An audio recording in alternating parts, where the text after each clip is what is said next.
বিশ্বাস ব্রাদার্স, অরূপ বিশ্বাস এবং স্বরূপ বিশ্বাস তৃণমূল আমলে টলিউডের একেবারে সর্বে সর্বা দুই ভাই।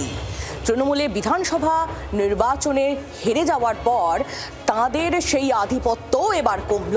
ফেডারেশন মুছে গেল, টিম করেই জ্বলছিল অবশ্য, আর সেই সঙ্গে মুছে গেল দুই ভাইয়ের নাম। টলিউড এখন তৃণমূল মুক্ত। কখনো পরিচালককে চাপ দিয়ে ক্ষমা চাওয়ানো, কখনো তৃণমূল বিরোধী হওয়ায় কাজ না দেওয়া, কখনো আবার অলিখিতভাবে অপছন্দের কলাকুশলীকে ব্যান করে দেওয়া, কখনো টেকনিশিয়ানদের একাংশের জন্য দিনের পর দিন শুটিং বন্ধ করে দেওয়া। এভাবেই কার্যত টলিউডকে নিয়ন্ত্রণ করত বিশ্বাস ব্রাদার্স। অরূপ স্বরূপের সেই যুগ এখন শেষ, আর সেই সঙ্গে অস্তমিত টলিউডে বিশ্বাস ব্রাদার্সের নিয়ন্ত্রণ।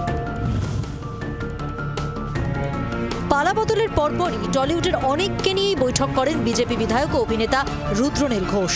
সেই বৈঠকের পরই তিনি জানিয়ে দেন, কোনো রকম রাজনীতি হেনস্থা চলবে না টলিউডে। সম্মানীয় মুখ্যমন্ত্রী শুভেন্দু অধিকারী মহাশয় ঠিক যেভাবে সরকারের দায়িত্ব হিসেবে তিনি প্রথমে খুব কড়াভাবে এবং স্পষ্টভাবে কোনো জায়গাতে এই চাপিয়ে দেওয়া, দাদাগিরি, তাই কড়া হাতে এগুলোকে দমন করা হবে।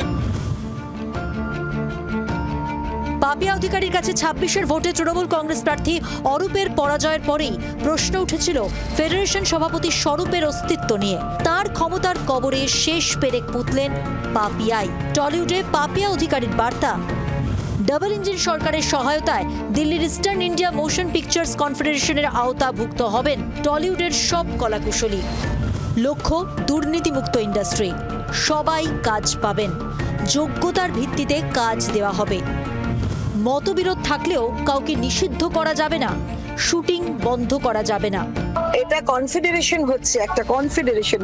দিল্লি থেকে আমাদের এটা রেজিস্টার্ড হয়ে আছে। আমরা যদি সেন্ট্রালের সাপোর্ট পাই তাহলে আমাদের অনেক বেটার হবে। আমাদের ইন্ডাস্ট্রি, আমাদের ট্রেড, ফিল্ম ট্রেডটা অনেক বেটার হবে। ইন্ডাস্ট্রি বানানোর দিকে আমরা যাব।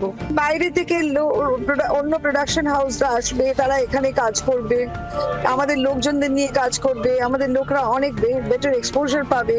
যদি সাবসিডাইজ করা যায় সেখান থেকে অনেক রেভিনিউ বাড়বে।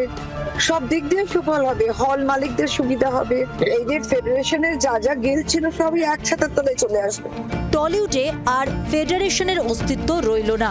একইভাবে থাকবে না আর 26টি গিল্ড। 3 থেকে 4টি কমিটি থাকবে, পরিচালক, ক্যামেরা, প্রোডাকশন ম্যানেজার এবং শিল্প নির্দেশনা বিভাগ।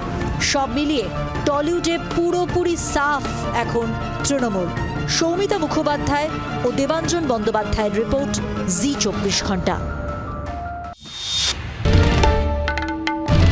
বাংলার আওয়াজ, বাঙালির আবেগ, জি 24 ঘন্টা।